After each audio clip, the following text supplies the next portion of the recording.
ज्योतिया व्रत कथा। नर्मदा नदी के पास एक कंचनवटी नाम का नगर था।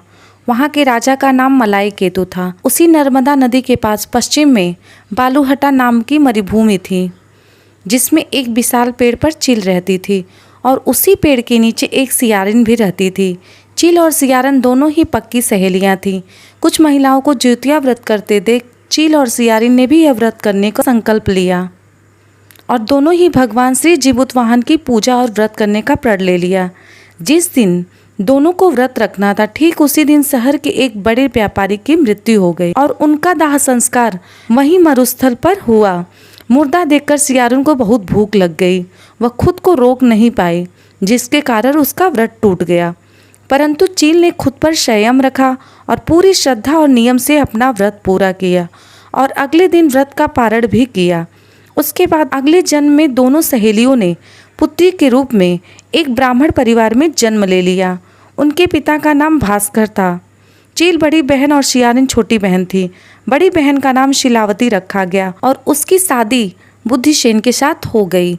छोटी बहन का नाम कपूरावती रखा गया और उसकी शादी उस शहर के राजा मलाई केतु से हुई और छोटी बहन कपूरावती कंचनवटी नगर की रानी बन गई। अब भगवान जीवुतवाहन के आशीर्वाद से बड़ी बहन शिलावती को 7 पुत्र पैदा हुए, लेकिन कपूरावती के बच्चे जन्म लेते ही खत्म हो जाते थे। कुछ सालों बाद शिलावती के 7 पुत्र बड़े हो गए और राजा के दरबार में काम करने लगे। उन्हें देखकर कपूरावती के मन में बहुत ईर्ष्या और जलन की भावना उत्पन्न होने लगी।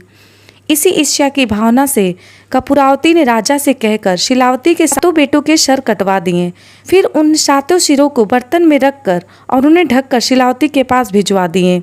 यह सब देख भगवान जीवुतवाहन ने मिट्टी की सहायता से 7 भाइयों के सर बनाए और सभी सिरों को धड़ों से जोड़कर उन पर अमृत छिड़क दिए, जिसके कारण वह 7 भाई फिर से जिंदा हो गए और घर लौट आए।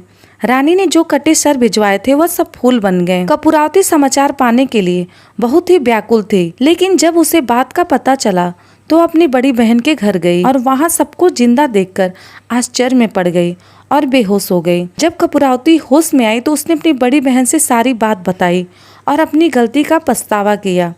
भगवान जीवुतवाहन की कृपा से बड़ी बहन की पूर्व जन्म की सारी बातें याद आ गईं।